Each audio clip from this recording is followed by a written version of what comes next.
Welcome, viewers, to Bodhi Unified Flow. Here we simplify complexity and amplify performance. In today's explainer, we're diving deep into the foundations of behavioral change. While our overarching theme touches on consistency and neuroplasticity, we're zeroing in on a very specific, powerful daily practice, shifting from a limiting, fear-based scarcity mindset to a life of true abundance. We're going to unpack the fascinating psychology and hard neurobiology behind how we perceive the world, and show you exactly how science proves that generosity isn't just a nice moral idea. It's an absolute biological imperative that physically rewires your brain. All right, let's take a quick look at our roadmap for today so you know exactly what you'll be gaining from this session. We'll start by breaking down scarcity versus abundance mindsets, then explore the psychology of the tunneling effect, and look at how neuroplasticity drives behavioral change. After that, we'll dive right into the neurobiology of generosity, break down the 5 T's of giving, and wrap it all up by showing you how to construct an abundance lifestyle. Let's get right into it. Starting off with Section 1, Scarcity versus Abundance Mindsets. So there's this really stark cognitive contrast in how we view the world around us. On one side, you've got the scarcity mindset. Think of this as the belief that resources are just a fixed pie. If someone else gets a slice, well, that means there's less for you, right? It's heavily driven by a fear of loss, and it breeds some pretty intense competition. But on the flip side, we have the abundance mindset. This view sees the world as fertile ground for shared success. It's built entirely on optimism and collaboration. And here's why this matters. Your mindset is a literal filter for your reality. An abundance thinker is going to look at a highly competitive environment and see an amazing opportunity for innovation. Meanwhile, a scarcity thinker, they'll look at that exact same environment and see it as a direct, terrifying threat. Moving on to Section 2, the psychology of the tunneling effect. So, you might be wondering, what actually happens to our brains when we get stuck in that scarcity mode? Well, psychologists point to something called the tunneling effect. When you experience scarcity, and this could be real or just perceived, like feeling you lack money, time, or even emotional support, it literally eats up your mental bandwidth. It's wild. Your nervous system starts registering everyday, normal choices as existential threats, and it locks you into this continuous threat defense cycle. When you're stuck inside this tunnel, your focus narrows completely to immediate concerns. You simply don't have the executive resources left in your brain for any high-level strategic planning. You're literally just trying to survive the day. To put this into perspective and show you just how real this tunneling effect is, let's look at a fascinating example from the financial world.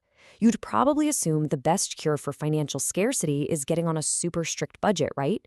Well, actually, research shows that traditional shame-based budgeting mimics restrictive diets. It creates this totally pathological splurge and restrict cycle.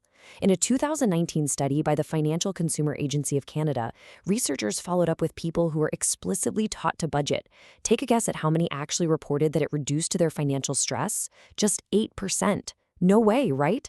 It's true. Because focusing purely on restriction triggers that exact scarcity alarm in your brain we just talked about, which leads straight to mental fatigue and eventually financial binging. That brings us to Section 3, neuroplasticity and behavioral change. Okay, so how do we break out of this tunnel? We have to consciously intervene. But before we do, we absolutely must separate true generosity from forced obligation. Think about the difference between giving and giving in. True giving is a completely willing, pro-social behavior. You want to do it. Giving in, on the other hand, is reluctant. It's driven entirely by social pressure. Behavioral scientists have actually identified a phenomenon called ask avoidance.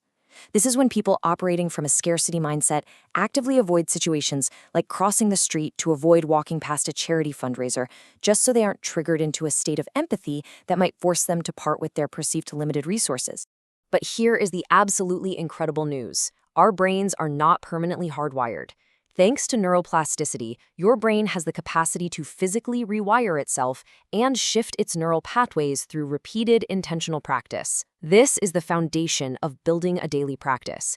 By actively and consistently engaging in conscious generosity, we can literally train our brains right out of that scarcity threat response.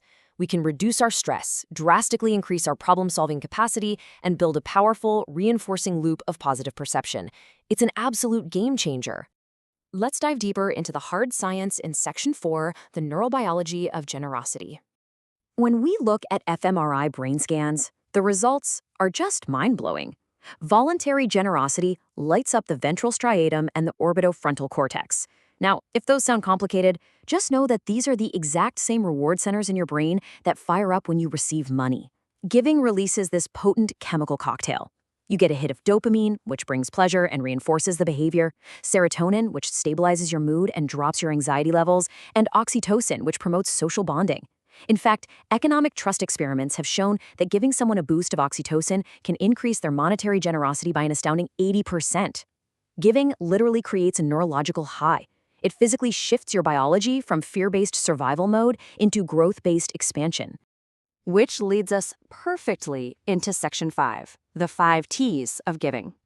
Now, you might be thinking, well, that's great, but how do I practice this if I'm broke?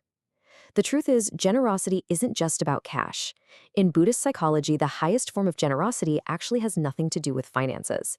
It's called abhaya dana, which translates to the giving of fearlessness. It means offering someone a truly safe, non-judgmental, and deep presence when they are in distress. Just by being that reliable, calm anchor for someone else, you are directly helping them step out of their own scarcity tunnel. It's incredibly powerful. Generosity is completely multidimensional. We like to call this the 5 T's taxonomy. First, you can give your time by volunteering. Second, you can give your talent through mentorship or teaching someone a new skill. Third is treasure, which is your traditional financial contribution. Fourth is tissue, like donating blood. And fifth, you can give trust, simply by building social capital and giving people the benefit of the doubt. The major takeaway here is that absolutely anyone, completely regardless of their bank account balance, has the power to trigger that neurobiological rewiring we talked about. Finally, let's wrap this up in Section 6, building an abundance lifestyle. To actually make this behavioral change stick consistently, we need a concrete plan. We need to construct a daily practice that builds a prosperity loop. Step 1, practice daily gratitude. This instantly interrupts scarcity thinking at a biological level. Step 2, consciously reframe your challenges. Instead of seeing a roadblock, train yourself to see a chance to learn and grow. Step 3, closely monitor your own self-talk. Catch yourself when you say there's never enough, and consciously replace it with there are always new possibilities. And step 4, build a network. We are highly social creatures, and surrounding yourself with other abundance thinkers naturally reinforces your own positive neuroplasticity. So let's summarize the key learning objectives we achieved today. We've looked at the stark difference between scarcity and abundance, understood the cognitive drain of the tunneling effect, and unpacked the exact brain chemistry, that amazing neuroplasticity behind shifting from fear to expansion. For those keeping track of our sources, the key data cited today included the 2019 Financial Consumer Agency of Canada study on budgeting stress, alongside standard neurobiology studies mapping the ventral striatum during charitable giving. Now here is my final provocative question for you. How will you use your time, talent, treasure, tissue, or trust to step out of your scarcity tunnel today? You literally have the biological machinery for abundance sitting right inside your head. What are you going to do with it? Thank you so much for joining me on this explainer here at Bodhi Unified Flow, and I'll see you next time.